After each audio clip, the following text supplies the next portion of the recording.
সামনেই তো মোনাজাত করতে হবে মানে আপনি বলেন কি লাঠি মারি তোমার সমাজকে আমি যে সমাজে আসলে সুন্নাতকে অপমান করা হয় ওই সমাজকে জুতা দিয়ে লাঠি দিয়ে উড়িয়ে দাও ভেঙে দাও তোমার সমাজকে ওই সমাজ প্রতিষ্ঠা করো যে সমাজ 1450 বছর আগে প্রতিষ্ঠা হয়েছে।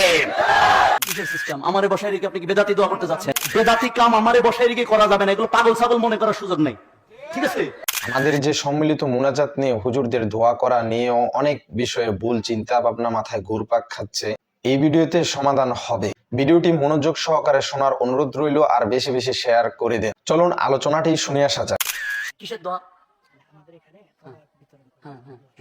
তো দোয়া তো আমরা করবো, কিসের সিস্টেম আমারে বসায় রেখে আপনি কি বেদাতি দোয়া করতে যাচ্ছেন? শোনেন, ইউসুফ জাহানকে জেনে রাখেন, আমি আজকে যদি প্রধান আলোচক হই, আমি হয়তো আপনাদের অনেকের পায়ের ধুলারও সমতুল্য না, হয়তো আপনাদের অনেকের আমি মানে হচ্ছে ছাত্র হওয়ারও যোগ্যতা নাই, কিন্তু এখানে যেহেতু বসিয়েছেন আজকে আমি আপনাদের সবার শিক্ষক। অতএব আমারটা মানতে আপনি বাধ্য, আমরা আপনাকে সাহায্য করে যাবো, অত সহজ মনে করার উপায় নেই। বেদাতি কাম আমারে বসায় রেখে করা যাবে না, এগুলো পাগল ছাগল মনে করার সুযোগ নেই, ঠিক আছে? যা সুন্নাত তাই করতে হবে। তোমার সমাজ দিয়ে লাঠি মারি তোমার সমাজকে আমি যে সমাজে আসলে সুন্নাতকে অপমান করা হয় ওই সমাজকে জুতা দিয়ে লাঠি দিয়ে উড়িয়ে দাও ভেঙে দাও তোমার সমাজকে ওই সমাজ প্রতিষ্ঠা করো যে সমাজ 1450 বছর আগে প্রতিষ্ঠা হয়েছে। আল্লাহ বলেছেন তাফতারিকু হাদিহি উম্মাতুন সালাসালা সাবিয়া, আমার উম্মত 73 দলে বিভক্ত হয়ে যাবে, কুল্লুহুম ফিন্নার, সবাই জাহান্নামে যাবে, ইল্লা ওয়াহিদা, একটা দল হবে। সারা বললেন কারা সদল বলেন মান আলাইহি ওয়াসহাবি, আজকের দিনে আমি এবং আমার সাহাবারা যে নীতি যে গতি যে আমাদের উপর প্রতিষ্ঠিত আছি ওভাবেই যারা আমল করবে তারাই জান্নাতে যাবে। আমি বসে আছি অন্য বেদাতি হুজুর দিয়ে সম্মিলিত মুনাজাত করতে হবে মানে আপনি বলেন কি? দোয়া আমি করবো, দোয়া করার পদ্ধতি আমি জানি, আমি মুহাদ্দিস, আমি হাদিস পড়াই। বেদাতি সিস্টেম মেনে নেওয়া হবে না বাংলার জমিনে। বলছিলাম সম্মিলিত প্রত্যেকের একাকী মোনাজাত করা সুন্নাত, প্রত্যেক দিন সকালে সন্ধ্যায় শেষ রাত্রে আল্লাহর কাছে হাত পেতে দোয়া করবেন। আল্লাহ রাসূল বলছেন আল্লাহর কোন বান্দা যখন হাত তুলে আল্লাহর কাছে দোয়া করে আল্লাহ সে হাতকে শূন্য হাতে বিদায় দিতে আল্লাহর লজ্জা লাগে। এজন্য দোয়া কারোর কাছ থেকে ভাড়া করে হয় না, দোয়া নিজে করতে হয়, নিজে। ইয়াকা নাবুদু ওয়া ইয়াকা নাস্তাইন, ইউ ইয়ালামু ওয়াশিপ, ইউ ইয়ালামু আস ফর হেল্প। আমরা ডাইরেক্ট তোমার ইবাদত করি, আমরা ডাইরেক্ট তোমার কাছে চাই, তোমার কাছে চাওয়ার মধ্যে আমাদের ভায়া কোনো মাধ্যম নাই। আল্লাহর কাছে চাওয়ার জন্য কোনো ভায়া মাধ্যম দেখতে হয় না, হুজুর দেখতে হয় না। তাহলে বাসর ঘরের দোয়াটা হুজুর দিয়ে পড়াও না কেন? হ্যাঁ, সব দোয়া যদি হুজুর লাগে তাহলে বউর সাথে যখন বাসর ঘরে যাবা বলবা হুজুর এসো দোয়া করে যাও। এত বড় ননসেন্স কেন? তোমার দোয়া তুমি করো, তোমার আল্লাহ তোমার দোয়া ডাইরেক্ট শুনবে। আমার নবী বলেছেন আল্লাহর কোন বান্দা যখন দুহাত তুলে আল্লাহর কাছে বলে সে হাত ফেরত দিতে আল্লাহর লজ্জা লাগে।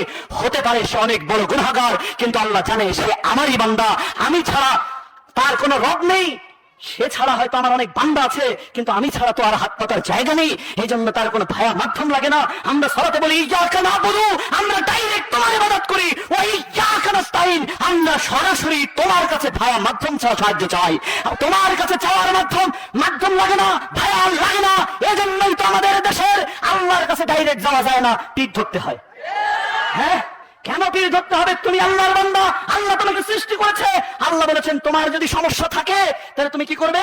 আল্লাহ রাব্বুল আলামিন এভাবে বলেছেন ইল্লা মান তাবা, তোমরা তওবা করবে। কি করবে?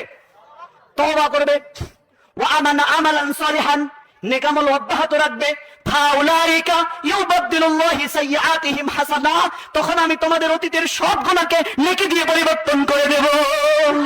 আল্লাহ বলেননি যে তোমাদের অনেক পাপ হয়ে গেছে, এখন তোমরা কিংকর্তব্য বিমূঢ় হয়ে হুজুরের কাছে যাও, তাকে দিয়ে আমাকে বলাও, তা বলেননি। আল্লাহ বলেন তুমি তওবা করো, আমি তোমার গুনাহ তো মাফ করবই, গুনাহগুলো নেকি দিয়ে পরিবর্তন করে দেব, ডাইরেক্ট আমার কাছে যাও। তোমার হুজুর লাগবে কেন? তো আমরা জানি না, হুজুর তো আমিও ছিলাম। হ্যাঁ, কি করে হুজুর আমার বাবা মরে গেছে, আমার জন্য একটু বাবার জন্য একটু দোয়া করিয়েন। এই যে দেখেন টাকা দেয়, হুজুর আমার বাবার জন্য দোয়া করিয়েন।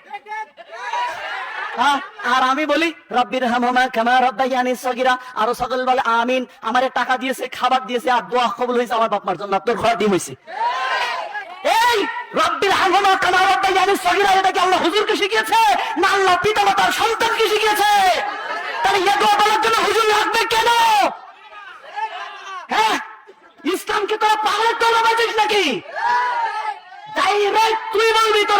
জন্য।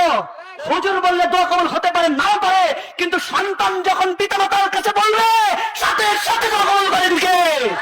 জেনে রাখবো মুসলমান, ধর্ম শেখো, ধর্মের নামে ভণ্ডামি করিও না, ধর্মের নামে অধর্ম চালিও না।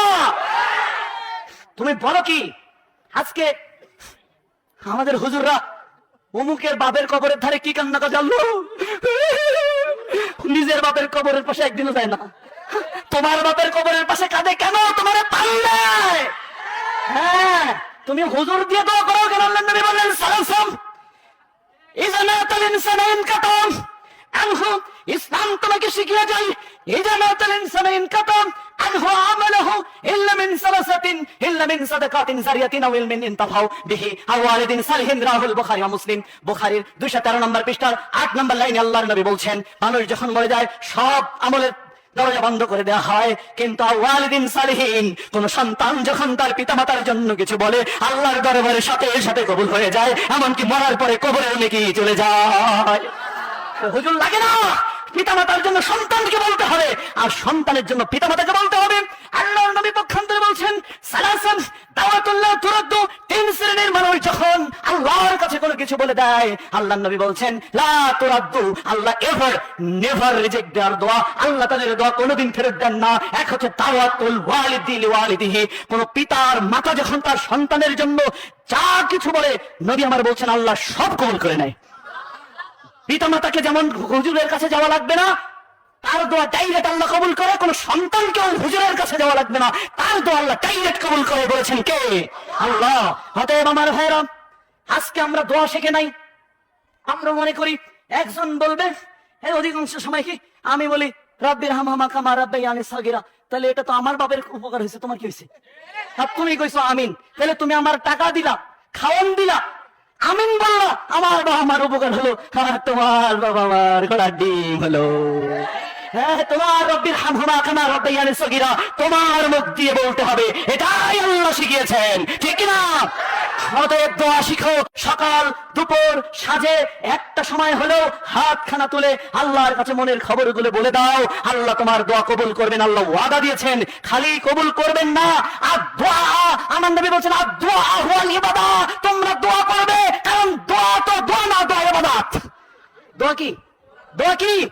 ইবাদত।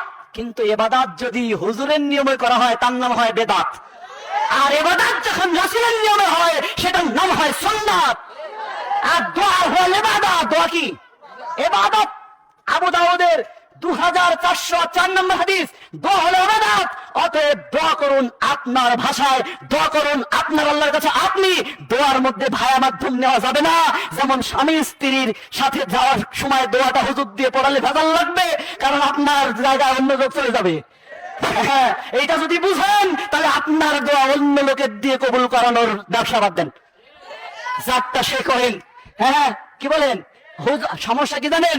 হুজুর পড়তেছে, দেখেন, এই যে কষ্ট পায় না, এই যে দেখেন হুজুরের কাছে পানি পড়া নিয়ে আসছে, তো আমি তো হুজুর ছিলাম, পীর সাহেব ছিলাম, আমি তো পীর সাহেব ছিলাম, জানেননি?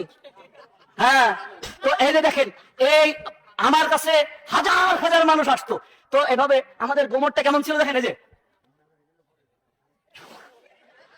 মানে সব পড়ছে আসতে, ফুটিছি জোরে, মানে হুজুরের পড়লো গরম। হ্যাঁ, তার মানে জোরে, ওই বাকি কি পড়ছে জানেন? সূরা ফাতিহা পড়ছি, ওটা যদি জোরে পড়তাম, আর আয়াতুল কুরসি পড়ছি, ওটা যদি জোরে পড়তাম, একটু আমি জানি তোর লাগতো না, এই জন্য হাতেরা আসতে কয়।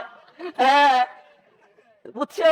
সূরা ইখলাস পড়ে আর নাস পড়ে, ও বলে হাতে আমি জানি, আমি এমন কিছু জানি না, তাই দিয়ে প্রতিভা হুজুর ওটা দিয়ে তো দোয়া কবুল হয় না, হাতে জানে, এই জন্য আসতে পড়ে, যাতে শিখে তুমি ওর কাছে আবার না যাও, আবার আসো, এই জন্য আসতে কয়। এই জন্য তুমি প্রয়োজন হলে তোমার সূরা ফাতিহা তুমি পড়ে দাও, তোমার আল্লাহ কবুল করবে, হুজুর লাগবে না, হুজুরের এই ব্যবসা বাদ দাও। এই জন্য আমার ভাইরা, দোয়ার ব্যাপারেও আপনি আপনার দোয়াটা আপনার আল্লাহর কাছে যেভাবে বলতে পারবেন, আরেকজনের মাধ্যমে সেভাবে বলা সম্ভব। আপনি কত জানেই না আপনি ভিতরে কি চান, কিন্তু আল্লাহ বলেন করেন তফসিল না বিসুদুরিকুম আও তুবদুহু ইয়ালামুল্লাহ, আমার বান্দা যা কিছু তুমি প্রকাশ করো, আবার এমন কিছু আছে তোমার অন্তরে যা গোপন থাকে, তুমি যখন আমার কাছে দোয়া করো ওটাও আমি কবুল করে নিই। ওয়াইস্তাগফিরু রাব্বাকুম লাইন শাকারতুম লাযিদান্নাকুম ওয়ালাকিন কাফারতুম ইন আযাবি লাশাদীদ। অতএব বান্দা, যদি দোয়া কবুল করতে হয়, তোমরা তোমাদের আল্লাহর প্রশংসা করবে, প্রশংসা করবে, নবীর উপর দরুদ পাঠ করবে, এই সময় তুমি দোয়া করবে, যা তুমি দোয়া করবে আল্লাহর দরবারে তা কবুল হয়ে যাবে। তুমি মনে করো এমন একটা বিপদে আছো, সেখানে হুজুর নাই, পৃথিবীর কেউ নাই, এমন জায়গায় তুমি আছো, তখন তুমি কি করবে? ডাইরেক্ট আল্লাহর কাছে চাও। অতএব ওই জায়গায় যেমন আল্লাহর কাছে চাইতে গেলে ভায়া লাগে না, মাধ্যম লাগে না, পৃথিবীর সর্বক্ষেত্রে জেনে রাখবে আল্লাহ তোমাকে সূরা ফাতিহা কেন প্রত্যেক ফরজ সালাতে ফরজ করা হয়েছে, সেখানে বলা হয়েছে ইয়্যাকা না'বুদু, আমরা শুধুমাত্র ডাইরেক্ট তোমার ইবাদত করি, ওয়া ইয়্যাকা নাস্তাঈন, শুধুমাত্র একমাত্র তোমার কাছে সরাসরি সাহায্য চাই, তোমার আর আমার মধ্যে কোনো ভায়া মাধ্যম নাই।